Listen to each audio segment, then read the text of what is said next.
I expect that it should be in a few weeks. Can't give you the specific date yet because we haven't settled on the date yet. Within a month or so. All right. On page 3 of the central bank press release, there was a mention made that the deficit, which according to that report was 360 million, was financed largely by a reduction of government deposits in the banking system in the amount of 235 million. The remainder was financed by the drawdown of government's deposits at the central bank and national insurance. Has government been utilizing sinking funds to finance government expenditure? Thank you very much for that question. As you know, the laws of Barbados, as it pertains to various types of loans, special loans, local loans, not the external so much in this particular regard, the debentures under the general loans provisions allow for sinking funds or provide for sinking funds to be created and set aside for the servicing of those loans and the redemption of those loans at the time of maturity. Those funds are held in special deposits, and part of those funds, including those in the CAP 104 supplementary sinking funds, are invested are allowed to be invested in special securities or approved securities across the financial system, both here and externally. In some instances, some of those resources are put in various instruments in commercial banks, savings instruments, for which they receive interest, of course, to help augment them. Now, sinking funds are used, as I said, for the redemption of loans when they become due, or to pay the interest, or assist in paying the interest of those loans, servicing those loans when necessary and required. When those funds are not required to be used, they then have to be, as you would imagine, put in somewhere that they can earn in return. In the last few months, we have noticed that in some instances, some of the instruments into which those investments have been, those funds have been invested, particularly in the commercial banks, have expired. And the commercial banks, because of excess liquidity, have returned those funds to the central bank. As that is the case, those will then sit in deposits where they are not earning anything, and therefore the responsible thing for any fiscal agent to do is to look at those and to see where it can be safely invested so it can get a return. Because obviously having money sitting in a deposit in a bank somewhere or at the central bank earning nothing on it, it really is a wasted opportunity. And so since there is no, as far as I recall, no safer instrument than government paper, from time to time, if it is necessary, the government utilizes those funds under the instruction from Minister of Finance as per the law for those to be invested in government paper. And that has certainly happened. Now, indicated in the statement, our expenditure figures are pretty much where we expected them to be. In fact, let me see if I can do it from the beginning. At the around this time of the year, we normally establish ceilings for which we send to ministries, indicating what is the level of deficit the government is expected to or would like to see, the Ministry of Finance and the government would like to see for the following financial year, and that includes the ceilings on expenditure. Of course, we do a revenue estimate as well, but for the purposes of spending, we send it to them. Ministries are asked to then indicate what are their spending priorities. And they do so. Some come in under the ceiling, some come in on top of the ceiling, others come above it. We then have an exercise in this room or elsewhere in which we have a negotiation on the priorities of the ministries. The goal is for the Ministry of Finance to achieve the target ceiling to help us get to the deficit figure. Of course, the goal of the ministries is to try to get as much money as they can to execute their programs, all of which are very good programs. And after that negotiation, we settle on an amount. So sometimes we have to cut. And that cutting takes place at that stage. Beyond that, if we don't find agreement and there is still a way out of ways out from what we projected, the ministry then does an internal exercise where we make the adjustments and then we notify the ministries. So that expenditure budget is taken to Parliament along with the revenue estimate, and that is what forms your estimates of revenue and expenditure. So when we say that we want to get a deficit of 6.6%, the expenditure adjustments have already been made. We've already made those expenditure adjustments. The revenue, of course, is a forecast because nobody knows what revenue exactly would be until it starts to perform. Throughout the course of the year, as is the case with this one, we are at the 6-month stage. We look at the figures and we see on the projection, expenditure is sitting down exactly where we expected it to be for this time of the year. We then look at the revenue and we notice that the revenue is slightly up above what it was last year. In fact, were it not for a timing issue in relation to land tax, because the land tax bills went out a month later this year than they did last year, we would probably be up about $50–60 billion on revenue over last year. However, we are below what we would have projected, what we would have forecast revenue to be. And there are a number of factors for that in terms of economic buoyancy, maybe a slowing of the collections process, in terms of people not paying in on time or in full, whatever the case may be. So those are issues that we work on. So that's how you establish where the gap is. And our projection is going forward that we will probably be looking at $150 to $170 million of a gap. Now that does not mean that we have to go and tax people $174 million. I think that's the impression that was being given. Where is the government going to get a fine taxation of $174 million? Of course, in 6 months to pull that off really would be a huge task in this type of economy anyway. It doesn't mean equally that we have to go cut $174 million either in total. Doesn't necessarily mean that. Or that we have to go and borrow $174 million. That's not what it means. What it means is that we have to do a combination of those. And that combination is called the adjustment that is required. Now, as I would have noted, last year, because in Barbados we don't do it quite like some other countries.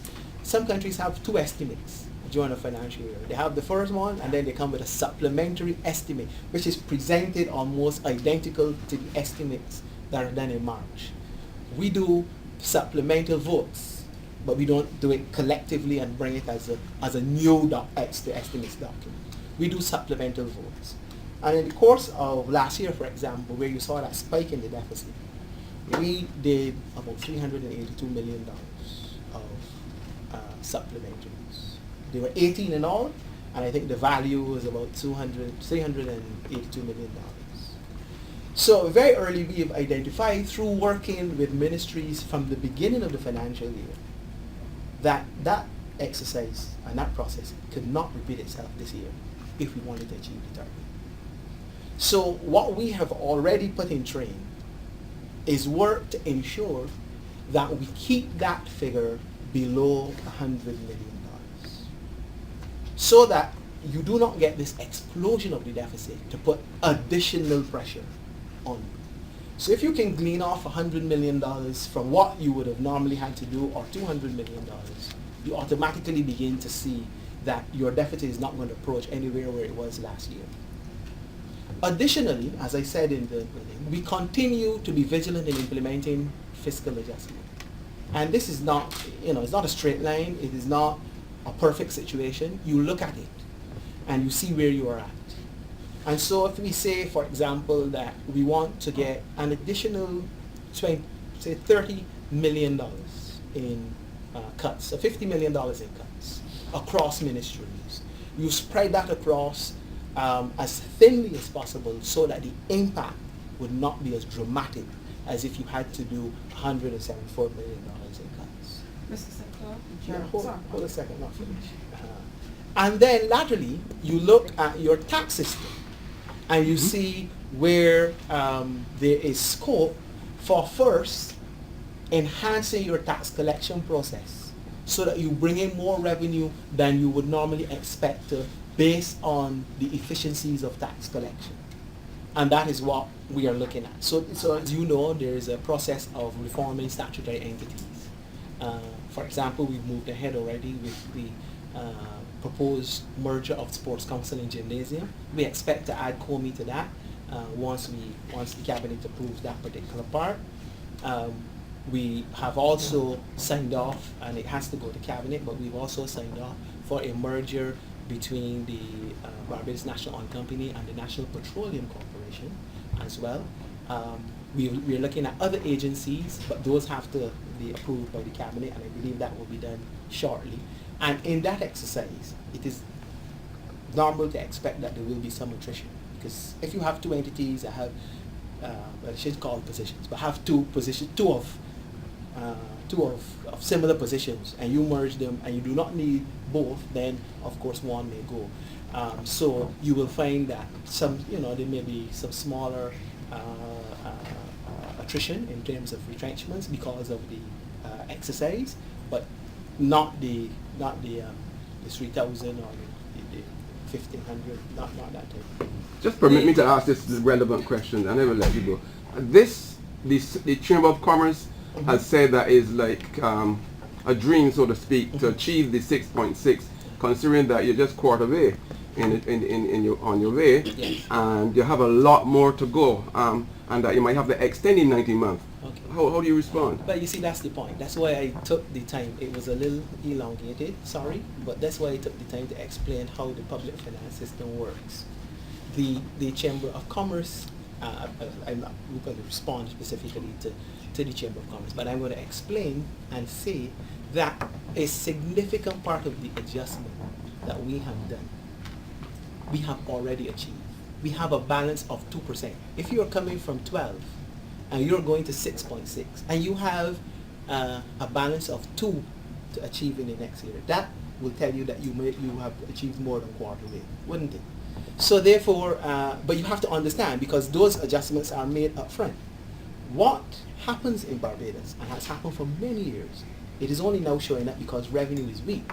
What has happened for many years is that there has always been an explosion of supplementaries at the end of the financial year that have caused expenditure to balloon.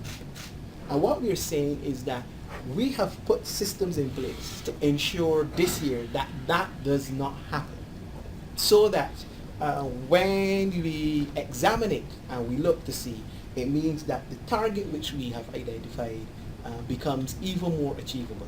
If, of course, we break down in that discipline and we allow those things to creep in, then it becomes even more, more difficult to achieve, and you go up into 200 and 300, and then it really becomes, ridiculous. And that is what we are guarding against, have been working very diligently on, and feel confident that we can restrain without causing, as I say, any major dislocation in the country.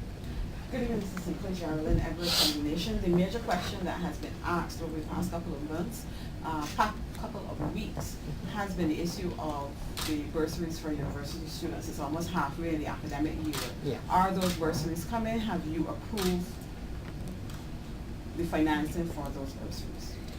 Well, let me put it this way, and I saw a lot of the comments in the paper.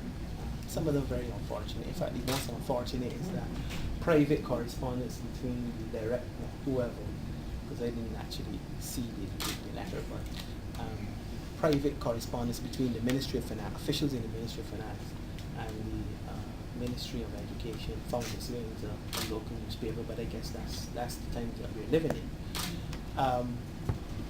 But let me say that as far as I know, bursaries will be delivered.